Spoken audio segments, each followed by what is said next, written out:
राधे श्याम जय राधे श्याम सीताराम जय सीताराम सीताराम जय सीताराम राधे श्याम जय राधे श्याम राधे श्याम जय राधे श्याम सीताराम जय सीताराम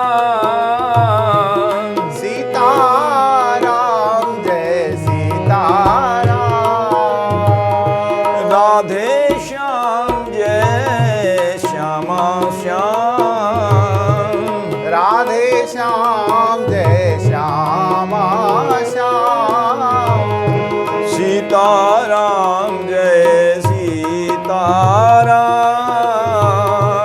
सीताराम जय सीताराम राधे श्याम जय श्यामा श्याम राधे श्याम जय श्यामा श्याम सीताराम जय सीताराम सीताराम जय सीताराम राधे श्याम जय श्यामा श्याम राधे श्याम जय श्यामा श्याम बोलिए भक्तवत्सल भगवान की जय। अखिल कोटि ब्रह्मांड नायक जगत नियंता जगदाधीश अकारण करुणा वरुणाल्य भक्तवांछा कल्पतरु नंद नंदन यशोदानंदन ब्रजन रंजन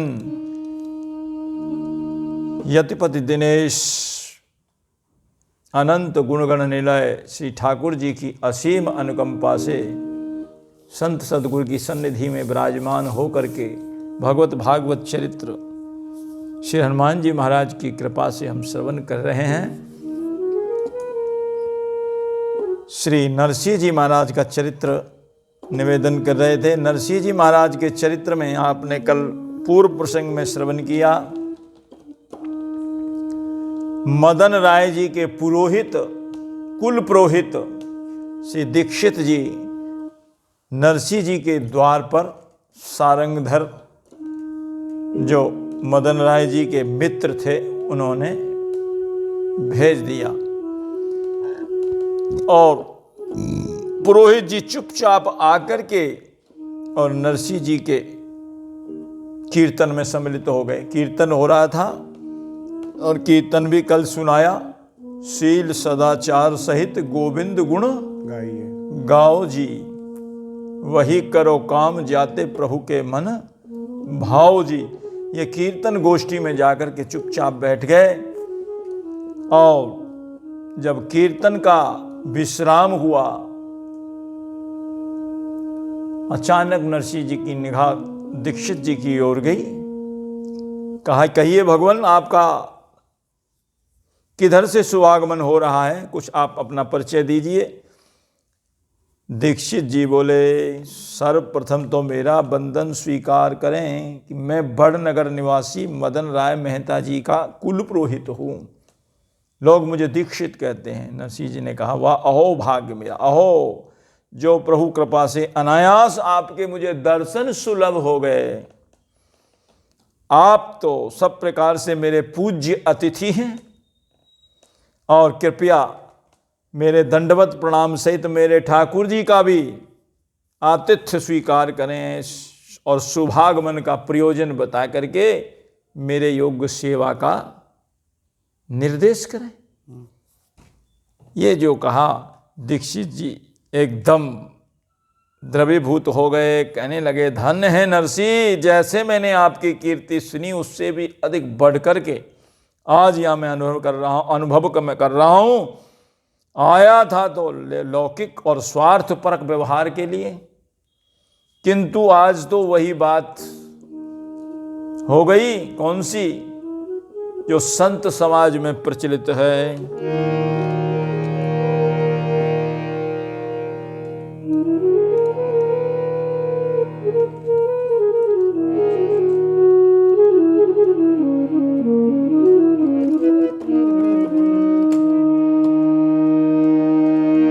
चलो सखी तहाँ जाइए जहाँ बसे ब्रजराज, गोरस बेचत हरि मिले तो एक पंथ दो काज।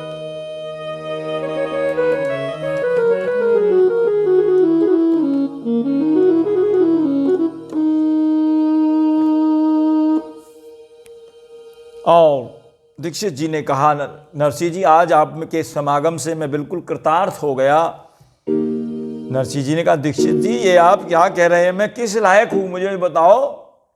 अगर आपको यहां कुछ दृष्टिगोचर भी हो रहा है तो वो आपकी दृष्टि की विशेषता है, इसमें मेरी कोई विशेषता नहीं है, अथवा तो मेरे संत भगवंत की कृपा का ही कोई फल है। अब तो आप अपने सुभागमन का विशेष प्रयोजन बताने की कृपा करें,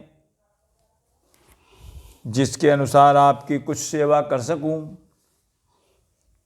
दीक्षित जी बोले, भगवान अभी अभी आप भजनोपदेशक के जो सिलसिले में जो भजन का उपदेश कर रहे थे, जो पद गा रहे थे, उसकी एक एक पंक्ति से जन्म जन्मांतर के प्रयोजन सिद्ध होते से लग रहे हैं। किंतु अभी जो मेरा यह प्रयोजन है वह आपने अपने अंतिम पद, जो पद की अंतिम कड़ी में स्वयं निर्देश किया है। नरसिंह ने कहा, कौन सा भैया, कौन सा? तो उन्होंने वो पंक्ति पढ़ करके सुनाई। नरसिंह के सांवरे से नाता लगाओ जी, नरसिंह के सांवरे से नाता लगाओ जी, यही विधि नारायण प्रभु प्रेम निधि पाओ जी, यही विधि नारायण प्रभु प्रेम निधि पाओ जी। ओहो, ये जो आपकी अंतिम कड़ी है ना, इससे एकदम मेरा जो है संदेह दूर हो गया। नरसिंह जी के सांवरे से नाता लगाओ जी, बस यही नाता जोड़ने वाली बात है। दीक्षित जी बोले, वैसे तो मैं आया हूं इस वाक्य के व्यवहारिक अर्थ की सिद्धि के लिए, नाता जोड़ने के लिए आए हैं, व्यवहार के रूप में आए हैं, लेकिन अब तो यहां आकर मुझे व्यवहार के साथ साथ परमार्थ भी सिद्ध होता सा दिखाई दे रहा है। नरसिंह जी ने कहा, आपका अभिप्राय क्या है? दीक्षित जी ने कहा, मैं अपने यजमान श्री मदन राय मेहता जी की इकलौती कन्या के लिए सुयोग्य घर भर की खोज में चला हूं, और सुना है कि आपके चिरंजीव सुपुत्र भी विवाह के योग्य हो चुके हैं, सो कृपया करके उनका मैं दर्शन कर लूं, उनका दर्शन कराइए मुझे। तो नरसिंह जी ने कहा, दीक्षित जी आपने जिन मदन राय मेहता जी की बात कही है, कन्या की बात बताई है, उनकी संपत्ति और प्रतिष्ठा के सन्मुख तो मैं बिल्कुल एक नगण्य ब्राह्मण हूं। मेरे पास तो कुछ है नहीं, न संपत्ति है न पद प्रतिष्ठा है। मेरे यहां संबंध करना वे पसंद करेंगे क्या? दीक्षित जी ने कहा, नरसिंह जी आप क्या हैं, आपके पास क्या है, ये मैं अपनी आंखों से देख चुका हूं, अनुभव कर चुका हूं। इस दिशा में मुझे ज्यादा कुछ खोज पूछ करने की जरूरत नहीं है। अब तो कृपा करके अपने बालक का दर्शन कराइए। नरसिंह जी ने कहा, भैया हम तो लायक हैं नहीं, किंतु आपका ऐसा अनुग्रह है तो बालक इसी संकीर्तन गोष्ठी में। इसी बात को प्रियादास जी अपनी टीका में कहते हैं,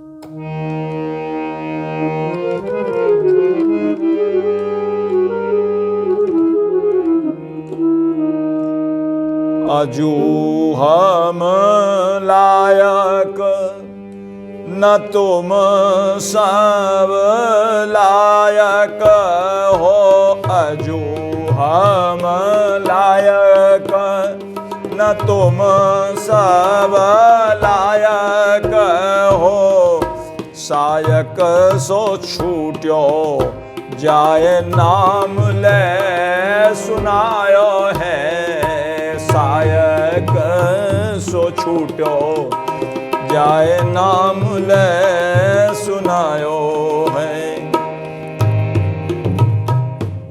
अजू हम लायक न, अजी हम लायक नहीं है। बताइए किस लायक हैं? हम तो किसी प्रकार से भी उनकी बराबरी नहीं कर सकते। वो बड़े धनी मानी पद प्रतिष्ठित व्यक्ति हैं, हम क्या उनकी बराबरी कर सकते हैं? और नरसिंह जी ने कहा अपनी स्थिति प्रकट करते हुए वो धनी मानी हैं, और धनी मानी के तुल्य आज कुछ भी नहीं है। जिसके पास धन है उसके पास सारे गुण विद्यमान होते हैं, ऐसा भर्तृहरि जी कहते हैं। यस्यास्ति वित्तम स नरा कुलीना, स पंडित स श्रुतिमान गुणज्ञ, स एव वक्ता स च दर्शनीय, सर्वे गुणा कांचनमाश्रयन्ति।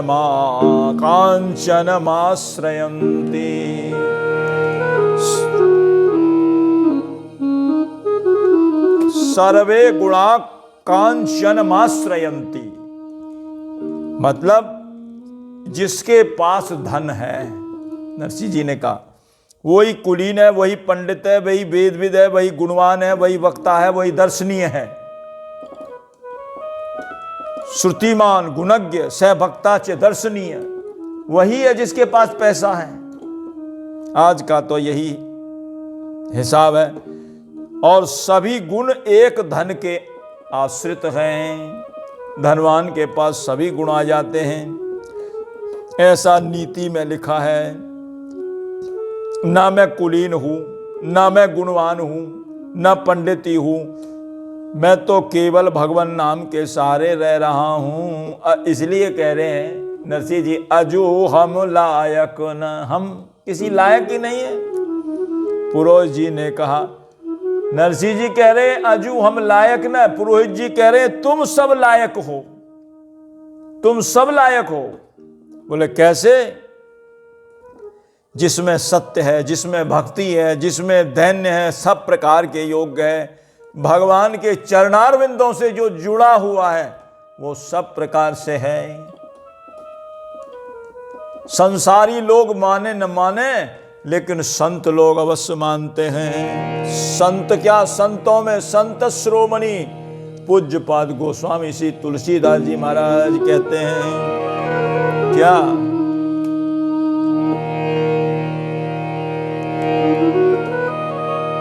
सोई गुणाज्ञ सोई बड़ भागी, सोई गुणाज्ञ सोई बड़ भागी, जो रघुबीर चरण अनुरागी, जो रघुबीर चरण अनुरागी, सोई पावन सोई सुभग शरीरा, सोई पावन सोई सुभग शरीरा, ये तन पाई भजिय रघुबीरा, ये तन पाई भजिय रघुबीरा। और आप कहते हो मैं गुणज्ञ नहीं हूं, कभी नहीं हूं, तो सुनिए संत लोग मानते हैं किसको? उसी को। सोई कभी कोविद सोई रणधीरा, सोई कभी कोविद सोई रणधीरा, तन पाई भजिय रघुबीरा, जेहि तन पाई भजिए रघुवीरा, जेहि तन पाई भजिय रघुबीरा, जे तन पाए भजिए रघुवीरा। सोई कवि कोविद सोई रणधीरा, जे छल छांड भजिए रघुवीरा। रघुवीरा। छल छांड के भगवान का जो भजन करता है, भगवान से जुड़ा है, वही है। और नरसिंह जी ने कहा मैं कुछ लायक तो हूं नहीं, अगर फिर भी आप समझते हो। नहीं भैया, अभी दूसरे संत और कहते हैं। क्या कहते हैं? कबीरा सब जग निर्धना, धनवंता नहीं कोई, धनवंता सोई जानिए, जप नाम नाम धन हो। संत तो यही कहते, मीरा जी भी यही कहती, पायो जी मैंने राम रतन। ये है असली धन। और वो संपत्ति क्या है? जो भगवत विमुख प्राप्त होती है, वो तो कभी आवे और कभी चली जाए, उसकी तो कोई गिनती में ही नहीं है। ऐसे हमारे सदगुरु श्री हनुमंत लाल जी महाराज कहते हैं सुंदर कांड में,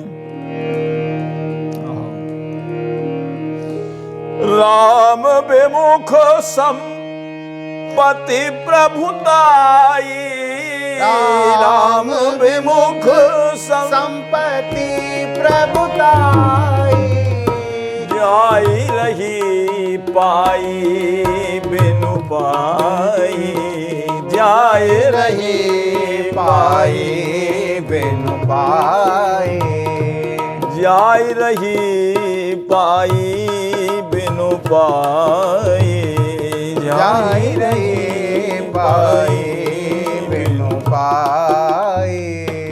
आप कहते हो हम किसी लायक नहीं है, और हम ये कहते हैं कि आप सब लायक हैं। आपके अंदर कोई कमी हमें महसूस नहीं हो रही है। ये बात जो है दीक्षित जी ने कहा, दीक्षित जी ने ये बात कही, और हमें तो आप सब प्रकार से लायक दिखाई दे रहे हैं। तब तो जो है अब आप अपने बेटे के दर्शन कराइए। नरसिंह जी ने कहा इसी सत्संग गोष्ठी में वो बैठा है, बेटा सामलदास। नरसिंह जी ने इशारा किया, हाँ पिताजी, पिताजी। पंडित जी को प्रणाम करो। जब प्रणाम कर दिया, सामलदास जी ने माथा टेक करके, ऐसे प्रणाम नहीं किया, माथा टेक करके चरणों में दंडवत किया, बालक का सिर परसा और पूछा, बेटा तुम्हारा नाम क्या है? तो बालक बोला, मुझे सामलदास मेरा नाम है, सामलदास मेरा नाम है। दीक्षित जी ने उनकी पीठ थपथपाई, ललाट और हाथ की रेखाएं देखी। पंडित जी थे, ललाट की भी रेखा देखना जानते थे, और हाथ की रेखा देख करके बड़े प्रसन्न हुए। और एकदम उनका मन जो है लुभा गया उस बालक को देख करके। प्रियादास जी अपनी टीका में यही लिख रहे हैं कि करन सगाई आयो पायो बर नाही, करन सगाई आयो पायो वर नाही, घर घर फिरो द्विज नरसी को बतायो है। आए सुख पाई पूछो, सुत सो दिखाए दियो, और कियो ले तिलक मन देखत चुरायो है, कियो ले तिलक मन देखत चुरायो है।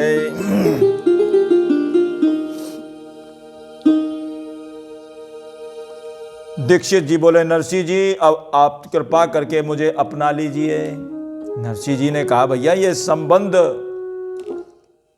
दीक्षित जी बोले, मुझे संबंध सब तरह से पसंद है। नरसिंह जी ने कहा, देखिए पंडित जी, आपने अपनी दृष्टि से देखा है, जिसकी बेटी विवाही जा रही है उसको तो कम से कम देख लेने दो, अपने यजमान को तो दिखा करके उनकी राय ले लो, तभी तो मेरे बेटे की ये नेगाचार करना। पंडित जी बोले, कुछ निर्णय लेना मुझे ठीक नहीं जम रहा, मैंने सब निर्णय ले लिया, अब मुझे किसी से कोई पूछताछ नहीं करनी, नहीं तो कन्या के पिता बोले। नरसिंह जी बोले, भैया मेरी आर्थिक स्थिति बहुत कमजोर है, मैं उनके काबिल नहीं हूं, कहीं ऐसा ना हो फिर कन्या के पिता को बाद में जो है पश्चाताप करना पड़ जाए और आपके ऊपर कोई कलंक आएगा, कैसे घर में बेटी बिहा दी।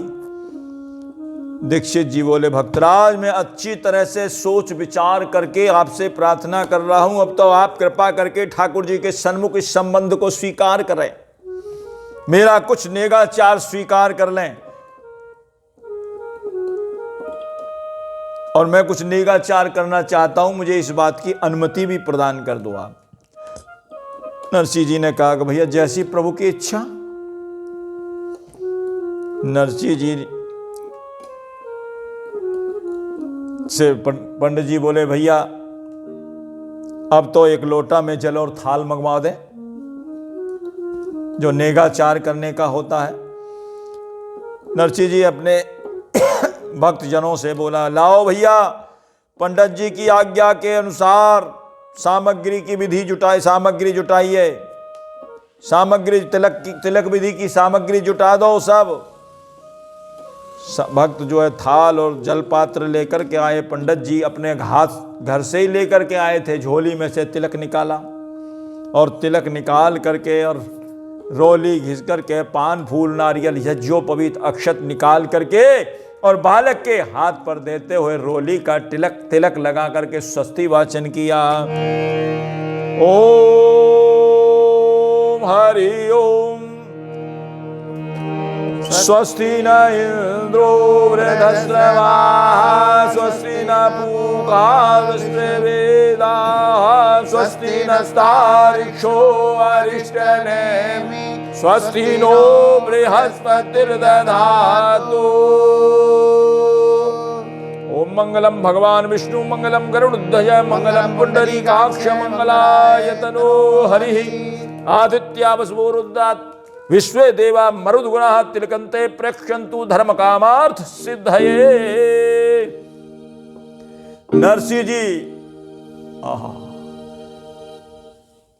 का ये संबंध करके और पंडित जी तो बड़े खुशी हुए और नरसिंह जी को बोले, अब मैं यथाशीघ्र लगन पत्री भेजने का प्रयास करूंगा। लगन पत्रिका आती है ना विवाह से पहले, पंचांग देख करके पंचांग निकाला पंडित जी ने। नरसिंह जी, हाँ माघ शुक्ला पंचमी का मुहूर्त निकला है, बहुत उत्तम रहेगा, जो अभी आने वाली है माघ शुक्ला पंचमी। इसी अंदाज से आप यहां के वैवाहिक कृत्य कराते हुए अपने समय अनुसार बारात लेकर पधारने की कृपा करें। नरसिंह जी बोले, भगवान यहां की समस्त जो औपचारिकताएं ना है वो हमारे सांवरे गिरधारी के अधीन हैं। जितनी भी औपचारिकताएं हैं, जो नेगाचार है, जो कुछ भी है, सब हमारे ठाकुर जी के अधीन है, वही कृपा निधान संभालेंगे। आप अपना जाकर के वहां विधि विधान कराइए जो कराना है। ऐसा कह करके नरसिंह जी ने दीक्षित जी को बताया। बहुत अच्छा महाराज, अब तो मुझे आज्ञा दो चलने की। दीक्षित जी बोले, नरसिंह जी बोले, अभी कैसे चलेंगे आप, पहले भोजन प्रसाद पाओ, प्रसाद तैयार है और फिर विश्राम करके तब पधारें। ये भी एक शिष्टाचार है, जाते वक्त जलपान भोजन करा करके तो अतिथि को भेजना चाहिए। पुरोहित जी बोले, हाँ जाकर तो नरसिंह जी ने उनको प्रसाद पवाया, भोजन पवाया, और उसके बाद श्री पंडित जी चले हैं और बड़ी तेजी से चले हैं। प्रियादास जी ने इसी को अपनी टीका में लिखा है, अजू हम लायक न तुम सब लायक हो, सायक सो छूटो जाए नाम ले सुनायो है। सायक सो छूटो, सायक माने जैसे बाण चलता है, और बाण कितनी तेजी से चलता है, ऐसे तेजी से गए पंडित जी। सायक सो छूटो जाए नाम ले सुनायो है। और इसी बात को अब आप गद्य रूप में श्रवण करें। विप्र एक जूना, पद्य रूप में श्रवण करें। अभी जो आपने गद्य में श्रवण किया, पद्य में श्रवण करें। विप्र एक जूना गढ़ आयो, विप्र एक जूना गढ़ आयो, वर खोजत कहूँ मन नहीं भायो, वर खोजत कहूँ मन नहीं भायो, और पठाए दुष्टन नरसी द्वार, पठाए दुष्टन नरसी द्वार। भक्त सुत सामल दास निहार, भक्त सुत सामल दास निहार। रीझ के भयो विप्र बलिहार, रीझ के भयो भयो बलिहार। ग्राम बड़ नगर के नागर मदन राय, और बेटी सुरसेना योग्य बर के ये लालजू। शील सदाचार भक्ति भाव घर वर कुल, और बसे मन माही पे संपत्ति को ख्याल, बसे मन माही संपत्ति कौन ख्याल जू। बोले भक्तराज आप कीजिए विचार ने, अरे मैं वे तो हैं धनाढ़, मैं हूं निर्धन कंगाल जू। भक्तराज नरसिंह जी महाराज बोले वो तो बड़े धनवान है, मैं निर्धन हूं, कंगाल हूं। अरे कितो समझायो किंतु मान्यो नहीं विप्रेक, और हट के सगाई विधि कीनी तत्काल जो।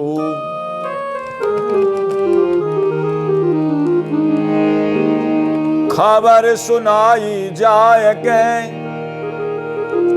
खबर सुनाई जाए द्विज सुन बेटी को बाप।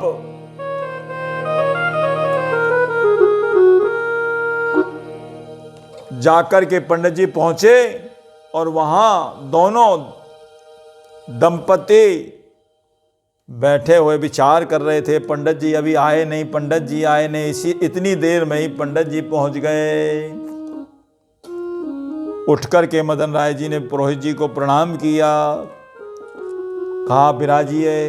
पंडित जी बोले कल्याण मस्तु। मदन राय जी बोले सुनिए, सुनाइए पुरोहित जी, काम क्या काम हुआ।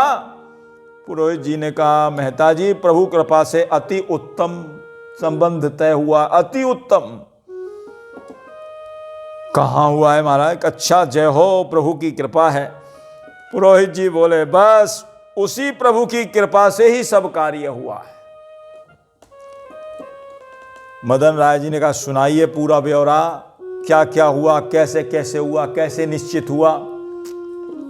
पुरोहित जी बोले पहले तो मैं जूनागढ़ पहुंचकर एक चबूतरे पर बैठे हुए कुछ लोगों से पूछने लगा सारंगधर मेहता जी का घर। सारंगधर मेहता जी बोल पड़े मेरा नाम सारंगधर है।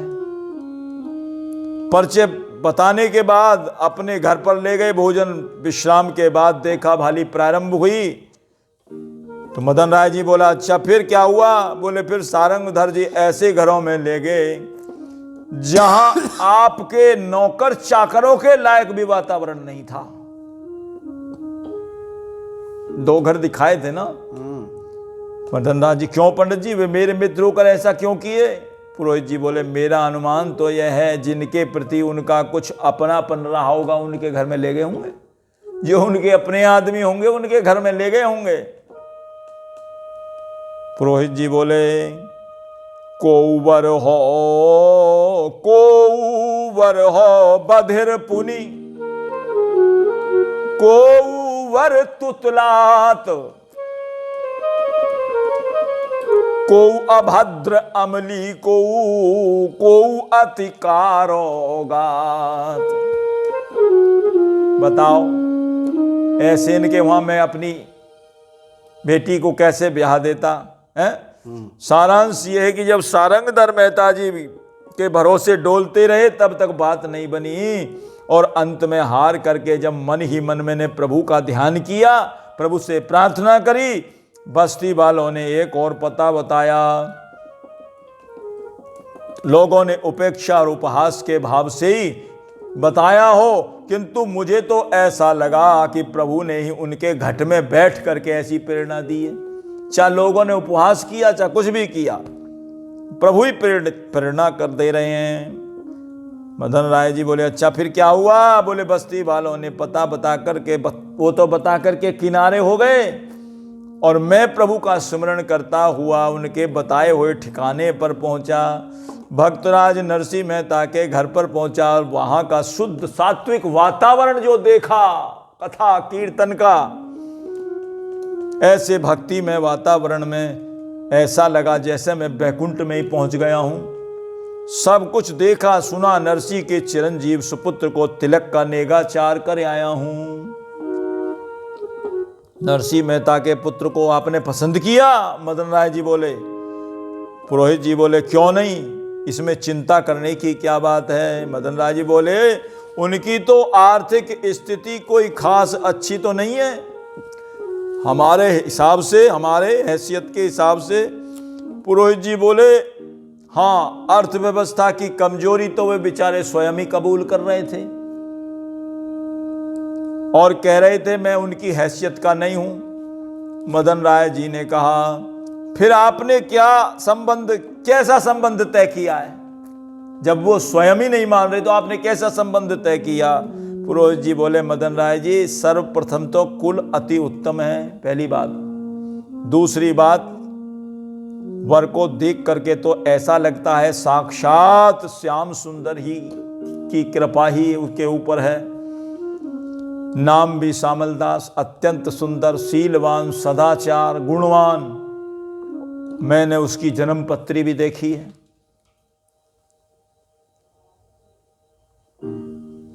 घर, मकान एवं वातावरण सब कुछ देखा है, अति उत्तम है।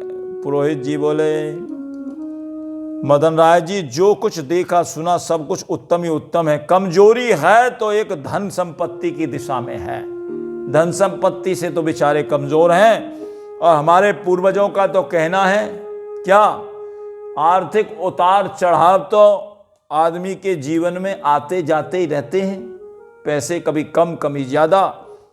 वेद व्यास भगवान का भी कथन है क्या, धन तो आने जाने वाली वस्तु है। चरित्रवान व्यक्ति धन से हीन होने पर भी सुरक्षित है, और चरित्रहीन व्यक्ति धन संपन्न होने पर भी नष्ट पत है, नष्ट हो, ये समझो नष्ट है वो। वृतम यत्नेन संरक्षेति द्विमेति च याति च, अक्षीणो वित्ततः क्षीणो वृतस्तस्तु हतो हतः। और मेरी दृष्टि में सैकड़ों घरवर आए, किंतु चरित्र की हैसियत से दैवी गुण संपत्ति केवल नरसिंह जी के परिवार में ही पाई है। सामुद्रिक शास्त्र से विचार करके भी सारे लक्षण मैंने विचार कर लिए, अति उत्तम है। इस दिव्य परिवार में आपकी बेटी सुसेना पहुंच करके जीवन धन हो जाएगा। आपकी बेटी का जीवन धन हो जाएगा इस परिवार में पहुंच करके।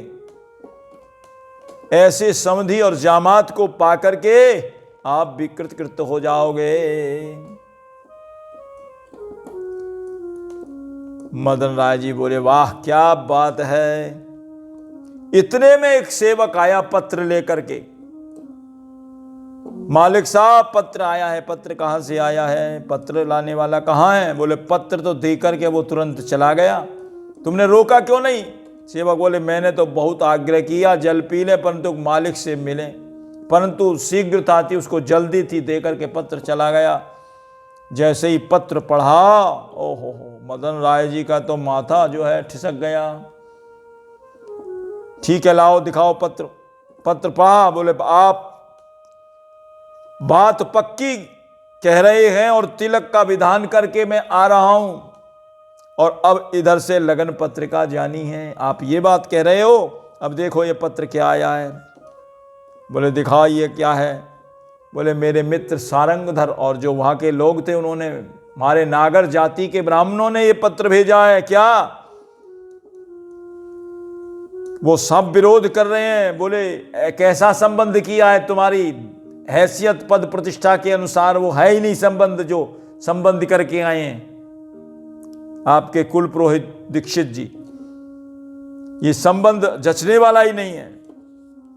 ओहो हो। पुरोहित जी ने खूब प्रकार से मदन राय जी को समझाया, भैया हर जगह ऐसे लोग हुआ करते हैं जो किसी महापुरुष की प्रतिष्ठा को देख करके ईर्षा द्वेष रखते हैं। ये पत्र लिखने वाले कुछ लोग हैं, वही लोग हैं जो ये लिख रहे हैं ऐसा पत्र। ईर्ष्यावश नरसिंह जी की आलोचना में लगे हुए हैं, लेकिन मेरी आंखों को और मेरे दिल दिमाग को धोखा नहीं हुआ है। मैं बिल्कुल अपनी आंखों से देख करके आया हूं और मुझे दृढ़ विश्वास है। मदन राय जी बोले पुरोहित जी आप एक बार पुनः जूनागढ़ जाइए और इस संबंध वाली बात को वापस लौटाई आइए। पुरोहित जी बोले मदन राय जी मैं आपसे पहले कहा था स्वयं चलकर देखा भाली करिए, इस संबंध में निश्चय कीजिए। उस समय आपकी श्रद्धा और आप विश्वास की मूर्ति बन करके बैठ गए। क्या आपने देखा सो मैंने देखा, आपने देखा भाली करी सो मैंने करी, मुझे आप पर पूरा विश्वास है। तब तो आप विश्वास की मूर्ति बन करके बैठ गए और अब मेरी बात को आप मान नहीं रहे हैं। मैं नेगाचार करके आया हूं, तिलक का नेगाचार कर दिया, बात बदलने की करते हो।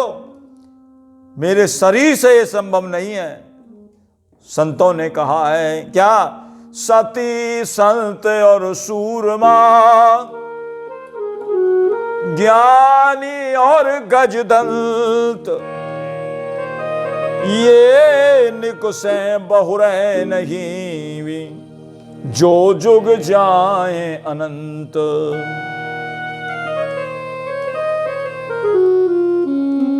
अब तो इतना संबंध वापस करने पर अधिक जोर दीजिएगा तो मैं यही कहूंगा, क्या अभी जाए वापस करूं तिलक ब्याह को ठाट, जाने कियो विधान सब, तो ये ले ओ अंगूठा काट। जिस अंगूठे ने ये विधि विधान किया है, तिलक किया, इस अंगूठे को आप काट लो तो मैं वापस कर दूंगा जा करके। ना मेरा तिलक अंगूठा रहेगा तो तिलक जिस अंगूठे ने किया है। खबर सुनाई जाए के द्विज बेटी को बाप, नरसी निर्धन जान के तो हृदय बहुत संताप।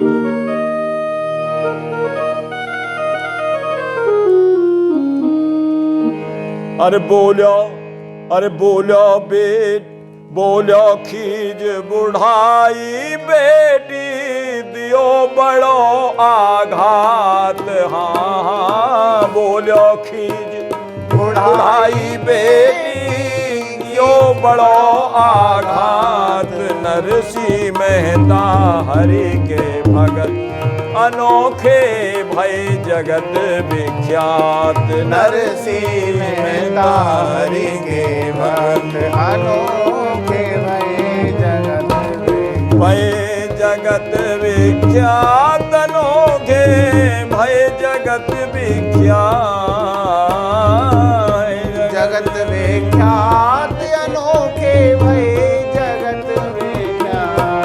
नरसी मेहता हरि के भगत अनोखे भय जगत विख्यात। नरसी मेहता हरि के भक्त अनोखे भय जगत विख्यात। अभी जाए अभी लौट जूनागढ़ जावो, अभी लौट जूनागढ़ जाओ, दियो वचन वापस लौटावो, दियो वचन वापस लौटावो। अरे कहे द्विजले ओ अंगूठा काट, कहे द्विजले ओ अंगूठा काट, कियो जिन तिलक ब्याह को ठाट, कियो जिन तिलक ब्याह को ठाट, नहीं तो कैसे जाऊं नाट, नहीं तो कैसे जाऊं नाट। पंडित जी ने स्पष्ट मना कर दिया, मैं नहीं जा सकता, मेरे अंगूठे को भले ही काट ले, इससे आगे की चर्चा आगे होगी। पंडित जी ने क्या जवाब दिया और क्या समाधान दिया है, बोलिए नरसिंह जी महाराज की जय। बधाई गा दो, हैं? बधाई गाओ। आप किसकी गाँव है? ठाकुर जी गाओ गाओ री बधाई, बाजे बाजे री बधाई भैया तेरे अंगना। अच्छा चलो।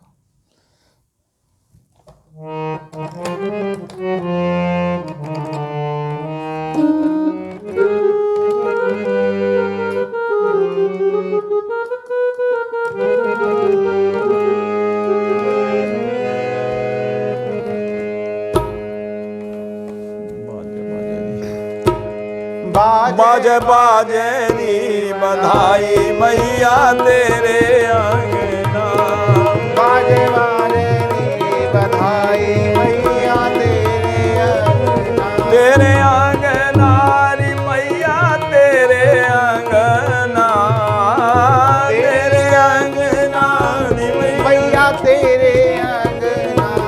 बाजे बाजे री बधाई मैया तेरे अंगना, बाजे बाजे री बधाई भैया तेरे अंगना।